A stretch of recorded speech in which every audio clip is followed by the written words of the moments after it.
crisis was growing all over the world because of the war between Iran and Iraq, which triggered also the first big oil crisis in the world. And on top of that, in Yugoslavia, Tito was dead. People were scared because he was the one who was holding everybody together. Yes, it was from many perspectives a dictatorship, but then on the other hand, at least you didn't have at that time a war. In the 80s, you didn't have people in charge who were creating Yugoslavia. You had usually their children or their grandchildren. And you know how it is, usually hard times create strong people create good times create weak people. So their children, grandchildren, their relatives were not really completely whole in this idea. They were not, their approach was not holistic, it was more, okay, how can I help myself and my family? So of course corruption in Yugoslavia started to grow, and this also together with the economic crisis brought the situation that it was much easier to bring populist politicians, and this is the moment when populist politicians come on scene in on the territory of former Yugoslavia. And in the 90s the war started. The war is a specific topic that I will go through tomorrow.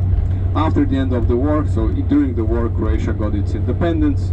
After the end of the war, Croatia starts to stabilize economically, and then in the beginning of 2000s, to be more precise, in 2005, it becomes the member of NATO. So now it's aligned with the militarily and economically, geopolitically with the interests of the states and of the European Union. In 2013, Croatia becomes part of European Union, and 2 years ago, a little bit less than, in fact 1 year and 3 months ago, on 1st January of 23, Croatia became part of Schengen and also part of Eurozone. So this is where we are today in 2024.